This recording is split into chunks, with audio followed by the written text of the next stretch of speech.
Imagine this. You're walking through life, doing your best, pushing through challenges, trying to show up with integrity. Then, out of nowhere, someone hits you. Not physically, but deeply, emotionally. Maybe they lied. Maybe they betrayed your trust. Maybe they tore down what you spent years building. And in that moment, you feel anger, humiliation, pain, like a fire rising up your spine.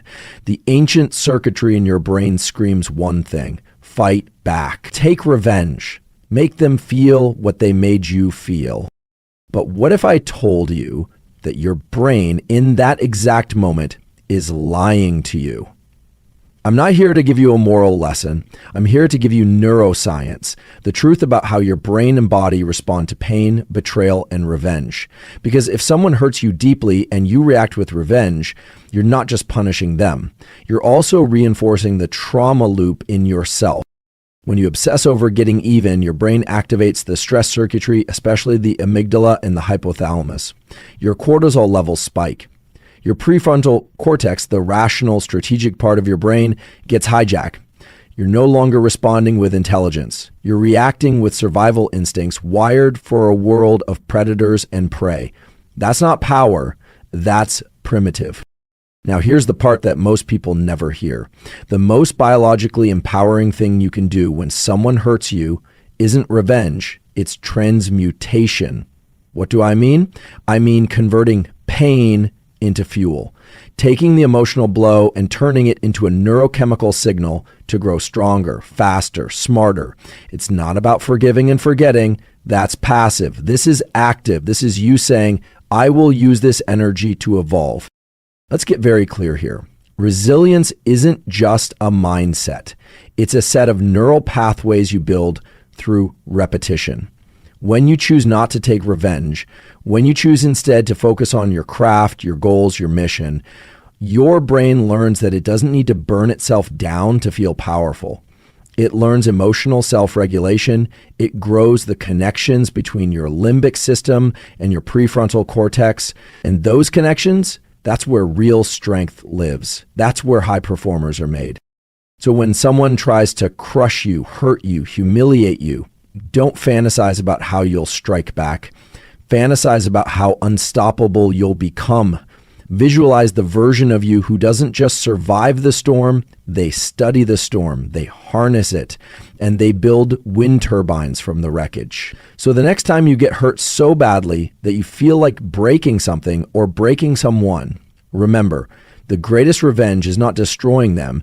It's designing you at a level so elevated they can't even reach to pull you down again. When you're hurt, especially deeply, unexpectedly, it's important to understand what's happening inside your brain. Most people don't realize that the immediate desire for revenge is not a conscious strategic choice. It's not even about justice. It's a biological reflex. The amygdala, which is the part of your brain responsible for detecting threats and initiating fear and aggression responses, lights up almost instantly. That signal then moves through the hypothalamus and activates your sympathetic nervous system. Heart rate increases, pupils dilate, muscles tense, and your entire system prepares for confrontation. In evolutionary terms, this made sense. You were wired to defend your tribe, your territory, your survival. But here's the catch. Your brain doesn't know the difference between a physical threat and a social or emotional one. When someone betrays you, disrespects you, lies to you, it triggers the exact same fight or flight circuitry as if you were being attacked in the wild. The ancient brain says, retaliate now, protect your status, show them you're not weak. This is powerful neurobiology at play, and if you're unaware of it, it will hijack your rational mind. That's why people often regret how they reacted in anger. It wasn't them. It was a cascade of neurochemicals taking control of the system. Now, here's where it gets even more interesting. When you act on that revenge impulse, you get a hit of dopamine. The brain rewards that behavior, not because it's good, but because it sees it as a successful threat response. And that reinforcement loop wires in more quickly than you think. You're essentially teaching your nervous system, when I feel pain, I cause pain. That's not power, that's programming. And unless you interrupt it, it becomes your default. You'll live your life responding to every hurt with a reaction that feels strong in the moment, but leaves you biologically drained and emotionally stuck. This is the very moment where awareness becomes your leverage point, not just psychologically, but neurologically. Because to break that cycle, you need to out-evolve your own brain. Now let's take this one level deeper. When someone hurts you and you act on that hurt by retaliating, you're not actually releasing the pain. You're reinforcing it. Here's why. Every time you recall the event, every time you replay what they did or what you should have said or done, your brain and body don't just remember the experience, they relive it. The same stress hormones, cortisol, norepinephrine, adrenaline, flood your system again. You are literally teaching your nervous system that the trauma is still happening. This isn't philosophical, it's neurobiological conditioning. And what's worse, when you finally act out, whether through revenge, passive aggression, or emotional outbursts, you're not closing the wound, you're carving it deeper. This is because behavior shapes biology. When you react with vengeance, you create a pattern. That pattern becomes a circuit. Neurons that fire together wire together. So your brain starts linking pain with retaliation. That might sound like control, but it's the opposite. You're giving the person who hurt you permanent access to your mental and emotional real estate. Even when they're gone, your body keeps reacting like they're still right there. This is how trauma becomes chronic, not because of what happened, but because of how it's encoded through repeated emotional reactions. And it doesn't stop there. Studies in neuroplasticity show that high levels of prolonged stress actually shrink the hippocampus, responsible for memory and emotional regulation, and increase the reactivity of the amygdala. You literally become more prone to overreact, more sensitive to threats, and less able to think clearly. Revenge might feel like a release in the moment, but what it's really doing is solidifying your identity around the injury. That becomes your story, your lens, your filter, and over time, it narrows your perspective and erodes your ability to choose a different path. So you're not just reinforcing the pain, you're turning it into your blueprint. That's the cost of revenge. It trades short-term dominance for long-term damage. And unless you're actively aware of this mechanism, you might mistake that initial feeling of power for actual healing. But they're not the same, not even close. Now, here's where the shift happens, not emotionally, but neurologically. When you feel hurt and that surge of anger or the desire for revenge kicks in, you have a small window of opportunity. In that window, your brain is highly plastic. It's primed to rewire based on how you respond. If you resist the urge to retaliate, if you pause, if you choose not to act impulsively, you're not being weak. You're engaging the most evolved part of your brain, the prefrontal cortex. This region is responsible for executive function, decision-making, long-term planning, and emotional regulation. And when you activate it in the heat of emotional stress, you're not just making a better choice, you're building a stronger brain. This is neurobiological strength. Every time you override a reactive impulse, the neural pathway between your emotional centers, like the amygdala, and your prefrontal cortex becomes stronger. It's like building a bridge. At first, it's shaky, fragile, uncertain. But over time, with repetition, it becomes the dominant route. And that matters because the brain follows efficiency. It will take the path that's most well practiced. So when someone hurts you and you choose regulation instead of retaliation, you're literally reshaping your future emotional responses, not by suppressing anything, but by elevating your system's level of control. This is the foundation of real resilience, not just grit or toughness, but neurological integration. You're teaching your brain that it doesn't have to be ruled by old patterns. And this isn't something abstract. It shows up in functional MRI scans.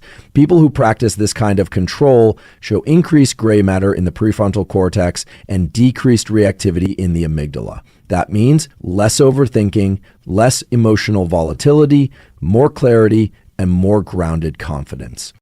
So when you feel like doing something destructive in response to being hurt, remember, choosing not to react is not avoidance. It's not softness. It's training.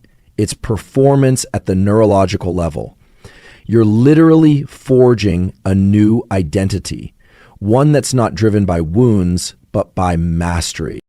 The real power begins when you learn to take that emotional energy, the anger, the sadness, the betrayal, and convert it into something useful. This is what I mean by transmutation. It's not a metaphor, it's neurochemical.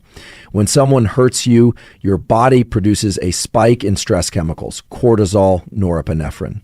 But it also increases activity in the areas of the brain associated with motivation and action. That's a biological opportunity. Most people waste it by looping in anger or obsessing over revenge. But if you understand the system, you can redirect that energy. You can turn pain into precision, hurt into hunger. That is transmutation. Think of it like this. Your nervous system doesn't actually care why you're emotionally activated. It just knows you're in a heightened state. So the question becomes, what are you going to do with that activation? Will you let it rot into resentment, or will you channel it into momentum? The same neural and hormonal fuel that could be used to destroy someone can be redirected to rebuild yourself. And not just rebuild, redefine. The pain becomes a neurological charge, and what you attach that charge to, your business, your craft, your health, your mission, that's what grows. So there's a concept in neuroscience called experience-dependent plasticity. It means the brain changes based on what you do while you're in a heightened state of emotion or attention. So when you feel that raw, visceral energy from being hurt, and instead of reacting, you step into work, into progress, into creating, your brain locks in that association. It begins to rewire. Now, pain equals progress. Now, hurt equals action. This is not about repressing emotion. It's about strategically repurposing it. This is how you turn a breakdown into a breakthrough. Not by waiting to feel better, but by using what you're already feeling. That's what the highest performers in the world do, whether they know it or not. They transmute emotional intensity into measurable output. And the more you do it, the more instinctual it becomes, until eventually pain doesn't derail you anymore. It becomes your starting signal. Here's something most people completely overlook. Resilience isn't just a trait you're born with. It's a skill your brain builds through repetition. That's the power of neuroplasticity. Every time you resist the urge to act out of pain, every time you override the emotional reflex to retaliate, you are carving a new pathway in your nervous system. And this isn't about just being positive or staying calm. It's about reps. Just like training a muscle, the more often you respond with intention instead of impulse, the more automatic that control becomes. You're not just coping, you're upgrading the architecture of your brain. The key lies in something called long-term potentiation. When neurons fire together repeatedly, especially in emotionally charged moments, they form stronger synaptic connections. That means if in moments of stress, you practice stillness, composure, redirected focus, your brain begins to default to those responses. You no longer have to try to stay calm. You've trained for it. You've earned it neurologically. And that's a massive shift in how you experience adversity. Now consider this. Most people practice the opposite without realizing it. They practice resentment, they practice overthinking, they practice emotional reactivity, and those patterns become hardwired too. That's why breaking out of the revenge loop feels so difficult, because the brain has made it efficient. But just like any habit, it can be reconditioned. The hard part is staying consistent in the early stages when the new circuits are still weak. But if you stay with it, those responses become robust. And that's when everything changes. Because now, when someone hurts you, instead of spiraling into old emotional reflexes, your nervous system knows what to do. It doesn't panic, it doesn't lash out, it processes the signal and pivots into action. That's not just resilience, that's neural performance. It's what separates people who remain stuck in cycles of pain from those who use adversity as fuel to rise. And once your brain learns how to do this consistently, you don't just feel stronger. You become fundamentally unshakable. When you get hurt and you choose to focus on your mission instead of revenge, you're doing something far more profound than just moving on.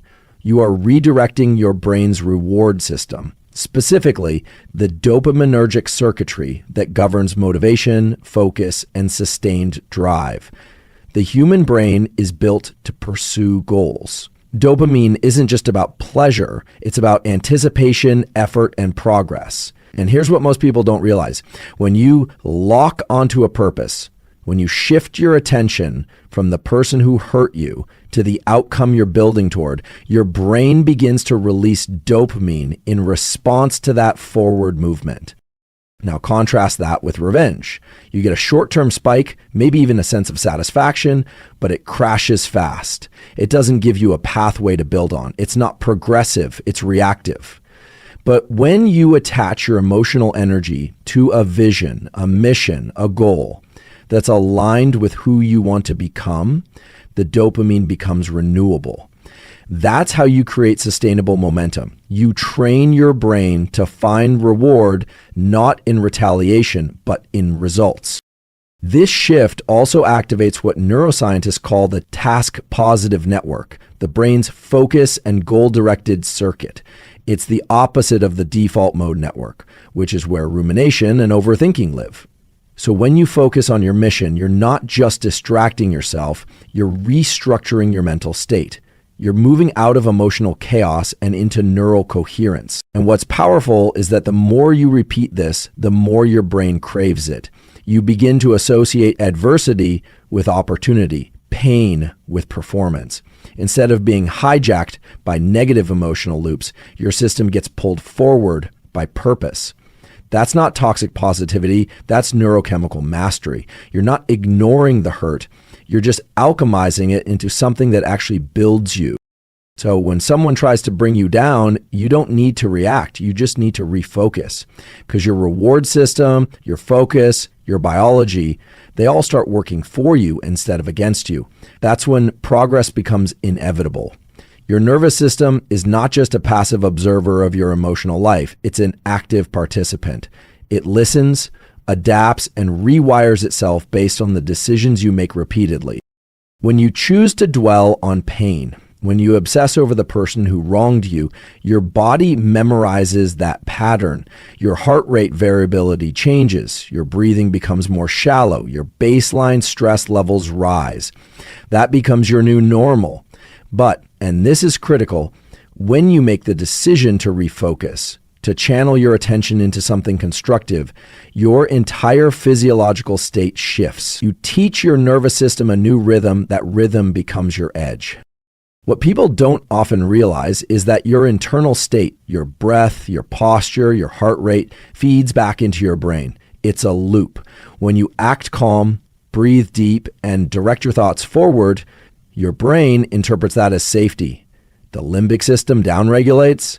Your prefrontal cortex steps back into control. You literally become more capable of thinking clearly, solving problems, and maintaining composure, not because you're avoiding what happened, but because you're stabilizing your biology. This is not about staying positive. This is about training regulation. High performers, whether in athletics, leadership, or creativity, aren't great because they don't feel stress. They're great because they've trained their nervous systems to remain coherent under stress. They can take a hit, feel it fully, and still move forward with precision. That's what you're doing every time you choose not to engage in revenge. You're telling your body, we don't spiral, we adapt, and over time, that adaptation becomes default. Your reactions slow down, your awareness speeds up, you become less triggerable, more intentional. That's the beginning of internal authority.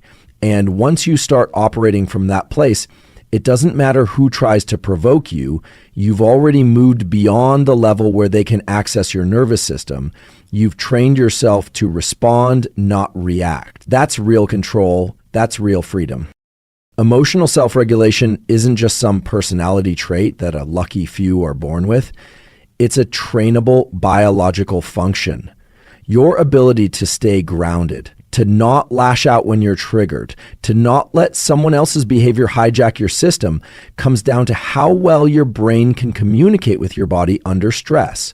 And the bridge between those two systems, the emotional centers like the amygdala and the rational control centers like the prefrontal cortex, gets stronger with practice. That means every single time you resist the temptation to retaliate, you're not just making a moral choice, you're strengthening a neurological circuit. This is a skill, and like any skill, it builds through repetition under pressure. The key is to interrupt the automatic pattern. When you feel that emotional spike, tight chest, clenched jaw, racing thoughts, that's your signal. That's your training ground. Most people see that moment as overwhelming, but you can actually use it as a cue to engage regulation. Whether it's through breathing protocols, visual anchoring, or simply delaying action by a few seconds, you're putting space between stimulus and response. And that space, that pause, is where neuroplasticity lives. You're giving your brain the chance to choose instead of just react. And here's the beauty of the nervous system. It remembers. If you regulate once, it becomes easier to regulate again. The synapses between those key regions in the brain start to strengthen. Over time, you build what's called top-down control. That's when your higher order thinking systems begin to dominate the emotional ones, not by suppressing emotion, but by integrating it. You still feel everything, but you don't become the emotion. That's the difference. And what's wild is that this control doesn't just help you avoid reacting badly. It increases your capacity for everything: focus, empathy, clarity, even physical performance.